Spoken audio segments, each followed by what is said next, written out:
Ha llegado el momento de escuchar la palabra de Dios. Un potente mensaje extraído de las Sagradas Escrituras. En la voz del pastor Carlos Hoyos. A la lectura de la palabra, ¿le parece, pastor? Sí, hermano Carlos, dice Mateo capítulo 12, vamos a leer desde el verso 15 en adelante. Dice, sabiendo esto, Jesús se apartó de allí y le siguió mucha gente y sanaba a todos, y les encargaba rigurosamente que no le descubriesen, para que se cumpliese lo dicho por el profeta Isaías cuando dijo, he aquí mi siervo a quien he escogido, mi amado en quien se agrada mi alma. Pondré mi espíritu sobre él y a los gentiles anunciará juicio. No contenderá ni voceará, ni nadie oirá en las calles su voz.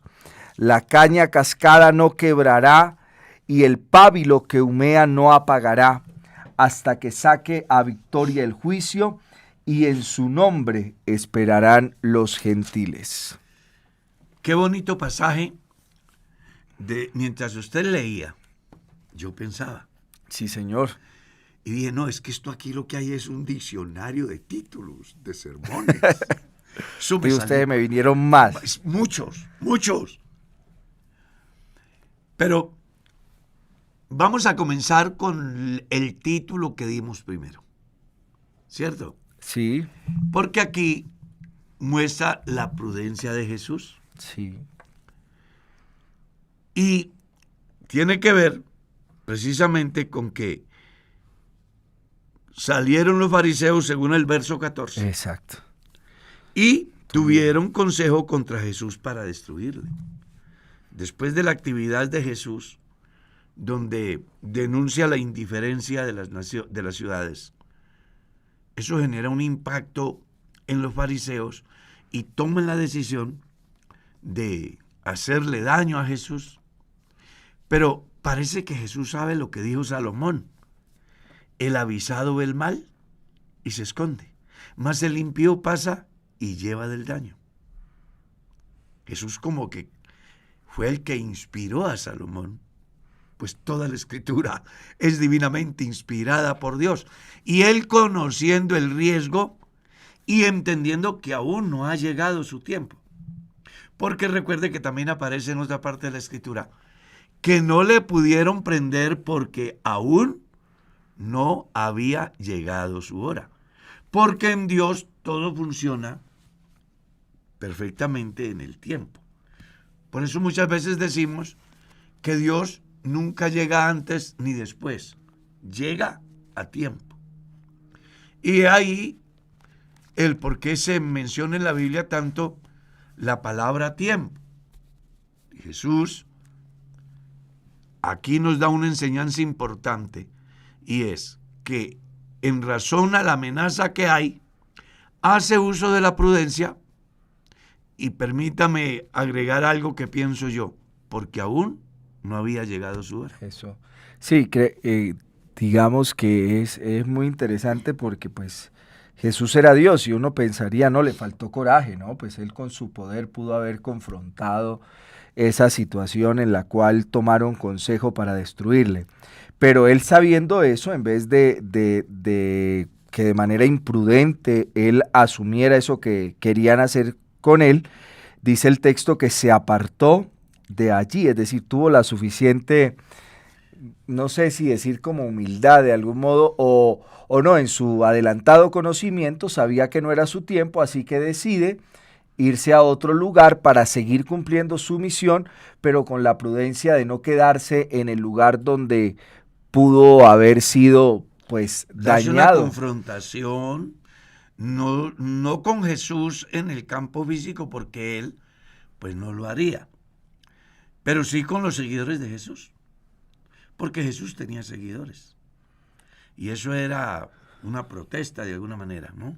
Sí, ahí el texto dice que le siguió mucha gente. Ahí tiene.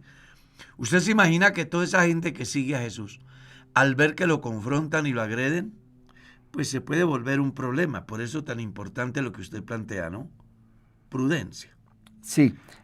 Pero esa prudencia no es igual a dejar de hacer lo que él debe de hacer. Porque él sale de allí y sigue con la misión. Fue criticada duramente la iglesia, por ejemplo, durante el periodo de la pandemia, acerca de si había prudencia o miedo.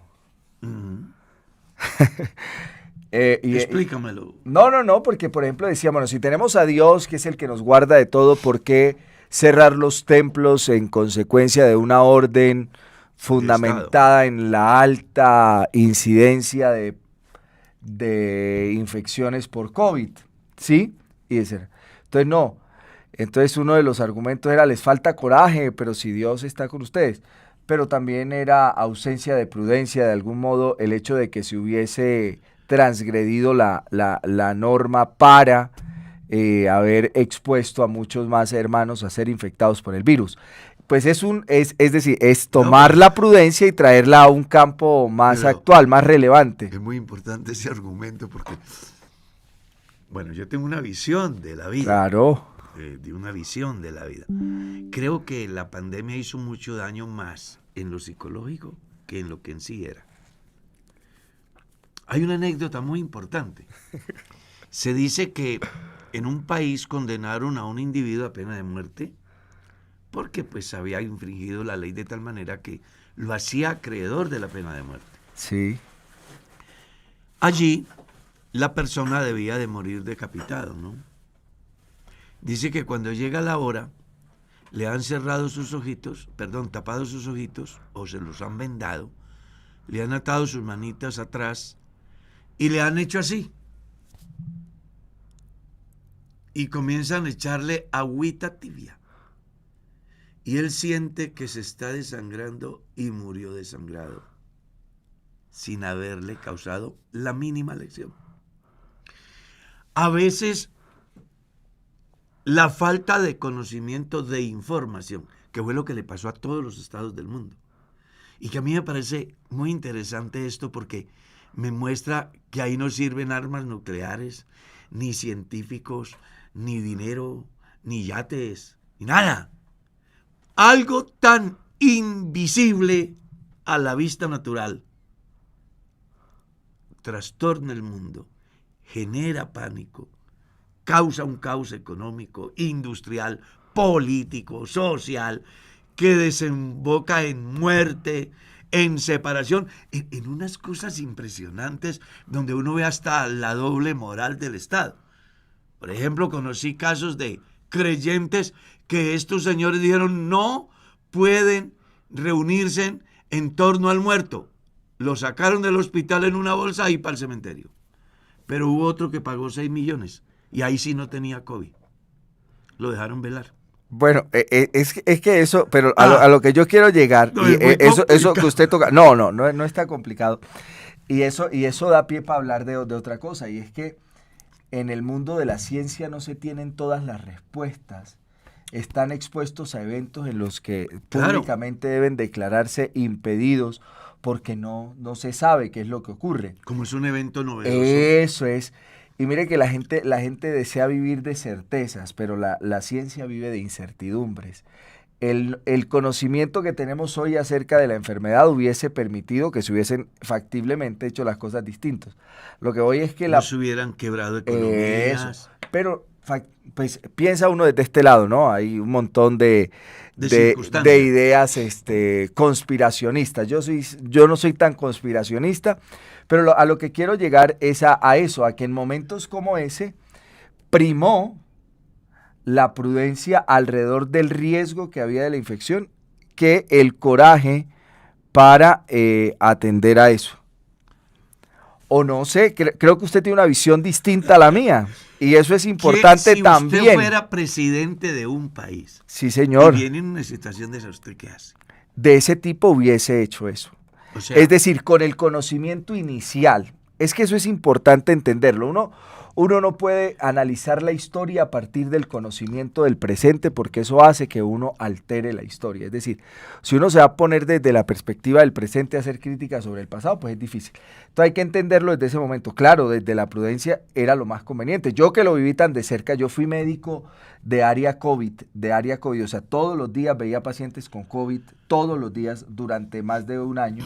Entonces uno sí se da cuenta que había que ser prudente. Conocí casos de personas aún de nuestra iglesia, a las que se le hicieron recomendaciones que yo las hice y no las cumplieron y luego tuve que firmar su acta de defunción en el lugar donde yo trabajaba. Entonces, creo que en ocasiones no todo es cierto, el equilibrio, ¿no? Pero sí creo que con el conocimiento que se tenía, la prudencia era importante. Pero volviendo al punto de la palabra, me parece... No, es que me parece... Alguien puede estar diciendo, venga, pero es que eso no es Biblia. Pero resulta que estamos hablando de la prudencia. Sí, claro. Que es lo que el texto dice aquí. Y muchos creyentes, por causa de la imprudencia, se infectaron. Pero muchos, por causa del miedo, también se infectaron. Sí. O sea, creo que hay que manejar eso que siempre hemos dicho, equilibrio. Yo conocí casos de personas que ni un tinto recibían. Y terminaron afectadas. No, se murieron. A ver. Se murieron. Hubo alguien que se iba por una vereda para no encontrarse con nadie hasta llegar a su casa. Y misteriosamente resultaron infectados. ¿Quién los infectó? Entonces, que es muy complicado.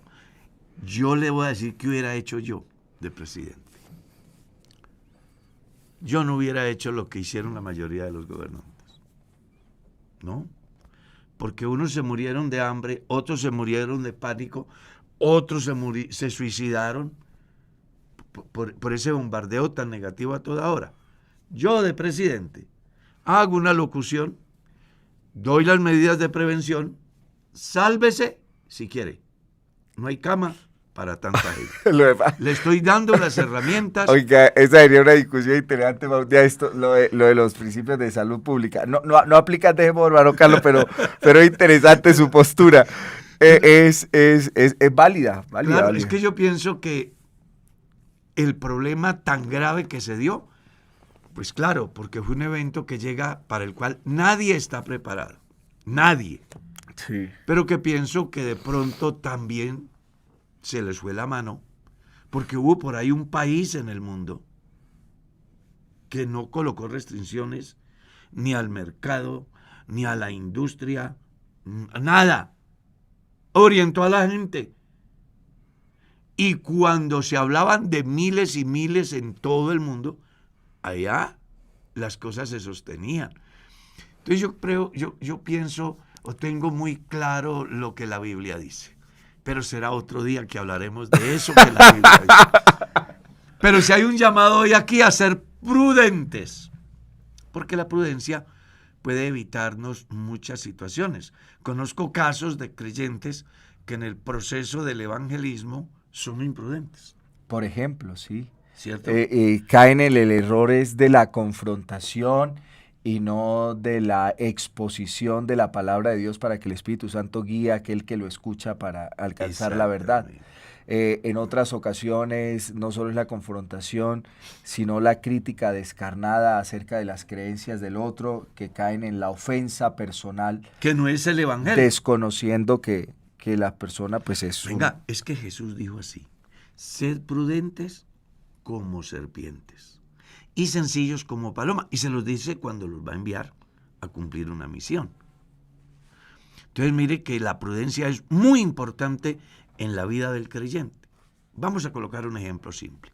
Voy a visitar una familia que no ha oído el evangelio. Observo que de entrada hay un altar lleno de imágenes. Yo sé que eso es idolatría. Pero en mi fervor y en mi emoción y en mi ánimo de que aquella persona cambie, comienzo a atacarlo por ahí. Eso es idolatría, todos esos son demonios, quiten eso de ahí, no sé qué. Pues eso en vez de traer bendición, trae confrontación. Sí, señor. Y puede terminar muy mal. Qué importante que hagamos un trabajo con tal prudencia que logremos que por el conocimiento de Dios la persona baje del altar llamado corazón y después baje del altar hecho de concreto, ¿verdad? Entonces, es importante la prudencia.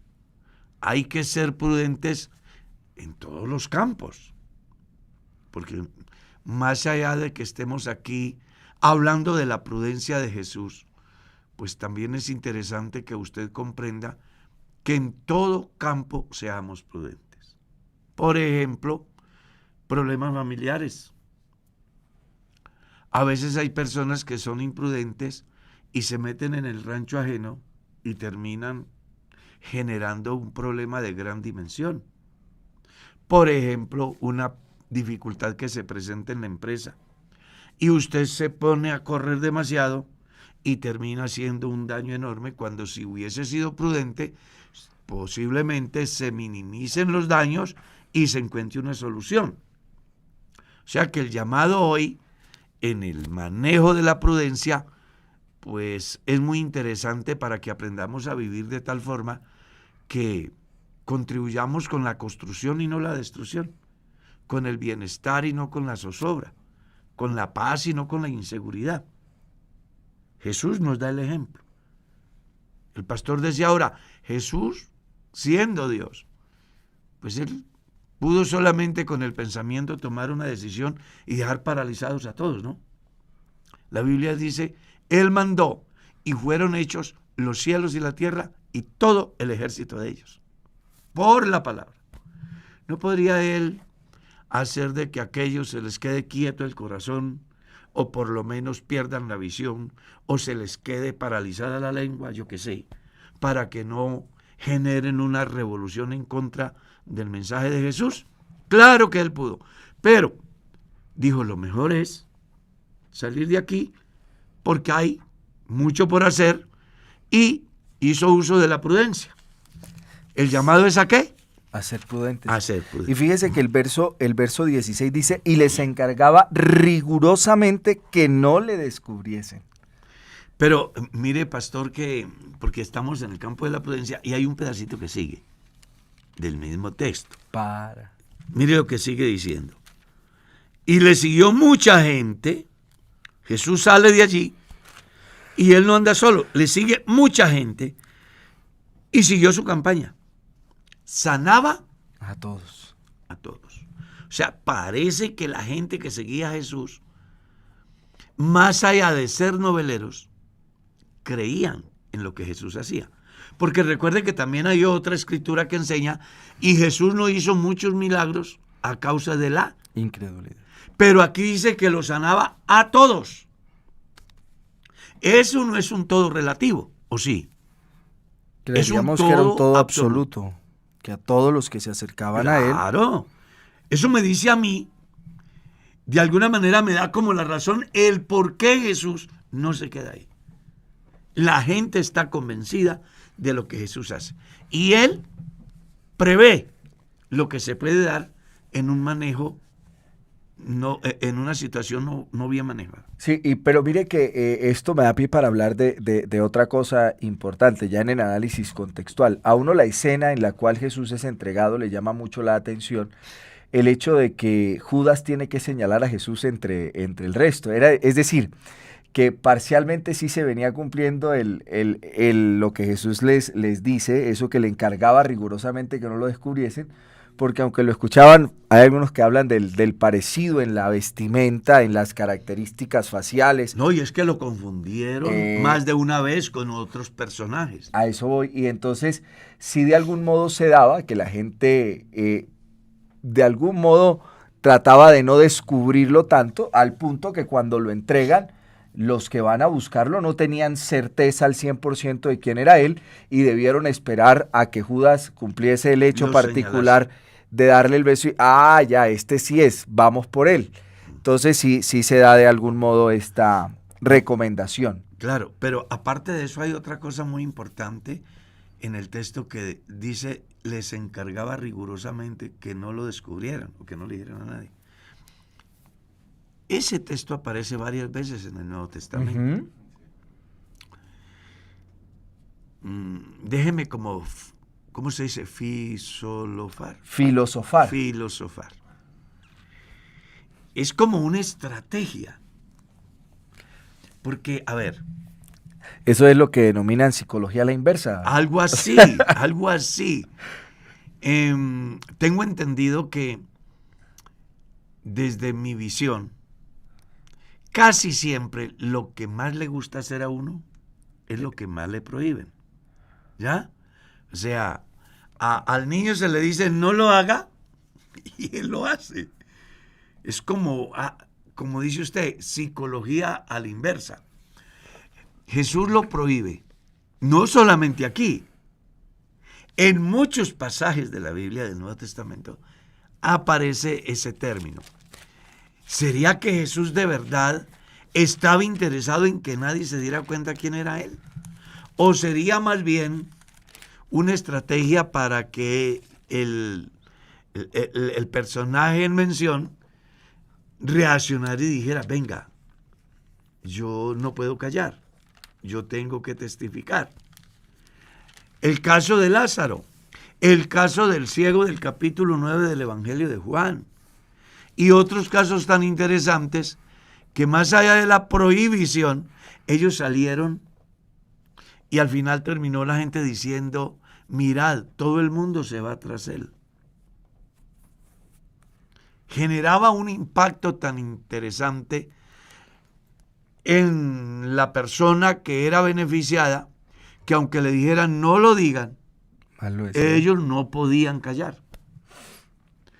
Yo estuve en un evento donde fui invitado a dar una conferencia acerca de cómo lograr llegar a más gente con el Evangelio. Y el punto de partida era, ¿cuál es el mejor evangelista? La gente pensó que yo iba a hablar que era Jesús o que era Pablo. Pero yo le decía a la gente, el mejor evangelista es la persona agradecida. Es la persona que ha sido testiga del poder de Dios. ¿Quién le dijo a la samaritana que fuera a predicar acerca del Mesías? Nadie. ¿Quién le dijo al ciego de San Juan 9 que defendiera tanto la persona que había hecho el milagro en su vida? Nadie. ¿Cierto? Y así hay una cantidad de acontecimientos en la Biblia que le enseñan a la persona que más allá de que se le prohibiera, ellos no podían callar. Como hoy, porque la idea con este comentario es buscar que las personas comprendan que tenemos una responsabilidad mayor y es la de hacerle saber al mundo lo que ha pasado en nuestra vida. Anoche, precisamente en una enseñanza, estábamos hablando el objetivo de la iglesia, ¿verdad? Así es. ¿Qué era cuál? Llevar el mensaje. Para que habléis de las virtudes de aquel que os llamó de las tinieblas a su luz admirable. Dios establece la iglesia con un fin. Y es a través de ella hacer conocer las bondades de Dios, los favores de Dios, las misericordias de Dios, las oportunidades que hay en Dios. Pues cuando una persona es beneficiada por Dios, lo menos que debe de hacer es exteriorizar lo que Dios ha hecho en él. Y ahí es donde viene la tesis aquí, y se llama así, invertida. La psicología invertida es a la inversa. A la inversa. Aunque la verdad no sé si eso sea real, es como un concepto popular sí, es una en el hipótesis. que a uno le dicen algo y hace Sí. exactamente lo contrario. Algo así. Yo creo que es que uno tiene un chip por allá que es muy general. Es muy general. Pues aquí Jesús les dice, ojo, es que me llama mucho la atención la palabrita rigurosamente. Yo creo que eso le generó más ganas de ir a decirlo. algo así, algo así. Pero ¿qué pasó? Dice, para que se cumpliese lo dicho por el profeta Isaías, cuando dijo: He aquí mi siervo, a quien he escogido, mi amado, en quien se agrada mi alma, pondré mi espíritu sobre él, y a los gentiles anunciará juicio. Entonces, el pasaje también nos da una enseñanza en el sentido del cumplimiento. A eso. ¿Cierto? Sí, nuevamente Mateo aludiendo a textos del Antiguo Testamento que eran proféticos para dar por sentado que Jesús era el cumplimiento de estas profecías. Claro. Y usted también lo ve en Lucas, cuando él llega al templo, toma el libro, lee el libro de Isaías y cierra el libro, se sienta y dice: hoy se ha cumplido esta escritura. Aquí Jesús en la enseñanza nos deja ver que Él es el cumplimiento de la profecía, y la mejor manera de entenderlo es el proceso que se da en el ejercicio de su ministerio. Y mire lo que sigue diciendo: en orden del cumplimiento de la profecía. No contenderá ni voceará, entiéndase que no es de golpes, sino más bien de hablar, de discutir, ¿cierto? Sí, señor. Porque alguien puede pensar que es que está hablando de... No boxeará. Eso.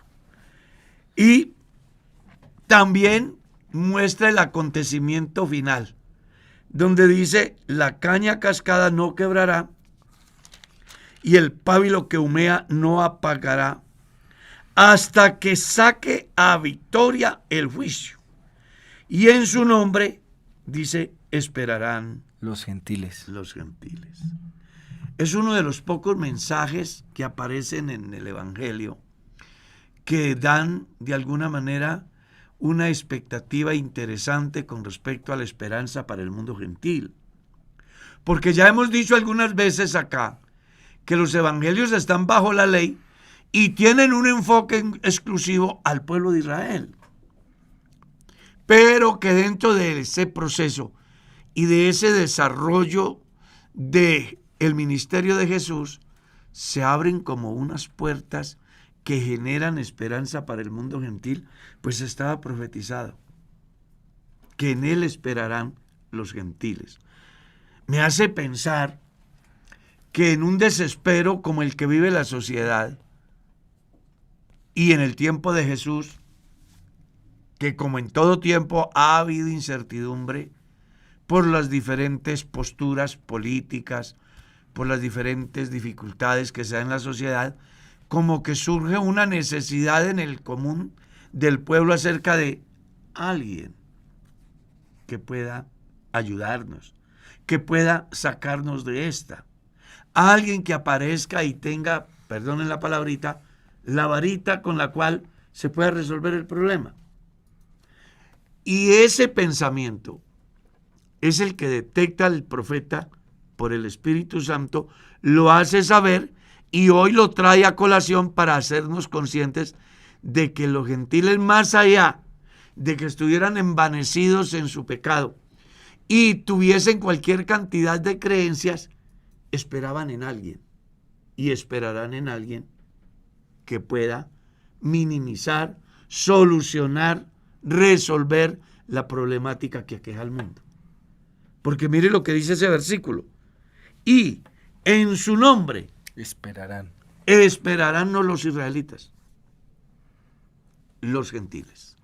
Sí, Jesús vino a no solo a dar cumplimiento a las profecías en torno al Mesías que esperaba el pueblo judío, sino que vino a traer esperanza a unos que no tenían esperanza. Claro. En ese sentido, nosotros los gentiles, que como dice el texto que no éramos pueblo, pero que ahora somos pueblo, entonces Jesús es la respuesta a esa necesidad. Y me parece muy poético lo que dice el verso anterior, ¿no? Dice: la caña cascada no quebrará, y el pábilo que humea no apagará. Hasta que saque a victoria el juicio. Es decir, hasta aguarden una esperanza casi hasta que ustedes no casi tienen ven ya el final. Ya no hay el pábilo que humea.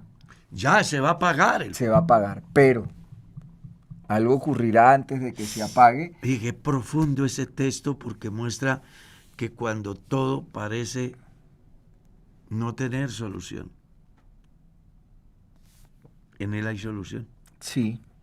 Porque más o menos eso es lo que quiere decir, ¿verdad? Sí, es lo que quiere decir. Y el pábilo que humea, o sea, un pábilo, o sea, es decir, ya se apagó la llama, ya solo está humeante esa parte final. Se acabó. Creerían que se acabó. Pero en ese momento aparece la solución. Sí, señor.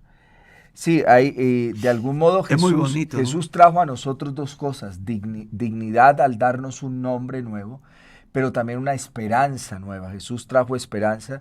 Cuando uno compara lo que sucede entre toda la raza humana, pues a toda la raza humana le es común ciertas situaciones de dificultad, de dolor, situaciones adversas, circunstancias en las cuales cualquiera pues piensa que ya todo está acabado, pero el que está en Cristo sí aguarda una esperanza bienaventurada, dice el texto bíblico. Inclusive en los que no esperaban. Por ejemplo, uno mira el caso de la familia de Lázaro. ¿Qué esperanza tenían ellos? Tenían una esperanza mal enfocada, ¿no? Pues la respuesta de ella sí es, no, pero Señor, en el futuro, ¿verdad? No, es que no va a ser en el futuro, es ahora que... ¿Qué esperanza tenía la viuda de Naín? Cuando Ninguna. ya llevan a su hijo ahí en el féretro. ¿Los discípulos tenían esperanza para darle pan a tanta gente? No. Hombre, pero saber que en esa coyuntura de la vida de las personas aparece la solución. Pudiéramos enviarle un mensaje a las personas que hoy están cruzando una etapa difícil, en el sentido de que en Dios siempre hay esperanza. Esta semana pasada me ha llamado un hombre desesperado, hablándome de que no sabe qué hacer, que la única salida que le ve es el suicidio. Alguien en algún lugar le dio mi teléfono y me llamó. Me puse a hablar con él. Incluso oré por él. Y me da tanta alegría que desde eso no falta el culto. Y ahora dice, no, aquí lo que hay que hacer es enterrar y mirar adelante. Claro, es que cuando ya el pábilo, cuando todo se apagó, cuando ya no hay esperanza, es cuando encontramos la respuesta en Dios. Ojalá que usted comprenda hoy que por compleja que sea su situación, salvación vendrá. Sí, y la esperanza, de algún modo en ese sentido, es como la fe. Exacto. Hay que saber en qué se enfoca, en qué está puesta. Y tenerla bien enfocada. Nuestra esperanza está puesta en Jesús, que es Dios sobre todas las cosas. Que es la resurrección y la vida, que tiene el control. Qué bueno abandonarnos hoy en las manos de Dios por completo. Si logramos abandonarnos hoy en las manos de Dios por completo, no habrá nada ni nadie que le haga pensar en el suicidio, en la destrucción de la familia, en rendirse ante la adversidad, porque tendrá claro que cuando todo parece no tener solución, es cuando aparece Jesús para decirle, venga, si hay una salida. Es que el diablo tiene una particularidad, y es que le cierra la puerta a la gente. Yo conozco personas que frente a una situación leve, el diablo los encierra. Conocí un caso de un tipo que tiene 2 fincas, hace un crédito para pagar con la cosecha y de verdad hay una abundante cosecha. De repente viene una granizada y se acabó la cosecha. Pero al banco no le interesa si llovió o no llovió. Al banco le interesa es que le pague. A ellos no les interesa otra cosa. ¿Y qué pasa? El tipo va a hablar con el gerente a decirle que le posterguen porque pues ha tenido semejante pérdida. En el diálogo que tiene, la conclusión final es que el agricultor tiene una sola forma de pagar de una vez y salvar las fincas. Él pregunta, ¿cuál? Dijo, dese un tiro. Y esa fue la salida que encontró el tipo. Por unos pesos se suicida, por no perder las fincas. Cuando él pudo pensar, vendo una, me quedo con una y pago la deuda. ¿Verdad? Claro. Pero mire cómo el enemigo encierra a la gente. Y es muy común que hayan personas que hoy estén luchando con cosas fáciles de solucionar, de aceptar. Vamos a suponer un caso cuando las pirámides de DMG, una familia en un lugar de nuestro país, y la señora, sin hablar con su marido, ha vendido la finca y la ha invertido en la pirámide. ¿Ya? Sí. Y un día se despierta y la pirámide se quebró y entonces ahora se quedan sin nada. Pues la solución que encontró el tipo, ¿cuál fue? Suicidarse. El mundo se le acabó. Pero ¿por qué no aceptar de que no tengo finca, pero tengo vida? ¿Cierto? No tengo carro, pero tengo vida. No tengo plata, pero tengo vida. Y si hay vida, hay esperanza. Pero el diablo cierra tanto la mente de las personas que ante problemas que son solucionables, les hace ver de que es el acabosis. Pues hoy, más allá de que el enemigo lo tenga sitiado, ya sea porque usted en una mala decisión se equivocó, o porque lo orientaron mal, o porque simplemente no tuvo la habilidad mental para establecer las diferencias, está en una situación crítica. Hombre, dése cuenta que cuando todo parece no tener solución, en Dios habrá una salida. Así es, hermano Carlos, y qué bueno decirlo y repetirlo de la manera insistente como usted lo hace, ¿no? Que aunque la gente crea que todo está oscuro, que la noche no va a permitir la entrada de ningún rayo de luz, entender que Jesús sí trae esperanza, sí trae una nueva visión acerca de la realidad que cualquiera está enfrentando en esta mañana. Pastor, y que así como el pábilo que humea, eso no permitirá que se apague. Yo quiero leer un pasaje de la Biblia, porque es que hablando aquí uno se acuerda. Hablando aquí uno se acuerda de algunos pasajes de la Biblia. Si usted mira lo que dice Habacuc, va a descubrir algo muy importante en el verso 17 del capítulo 3. Vamos a organizar el cuadro, ¿sí? Sí.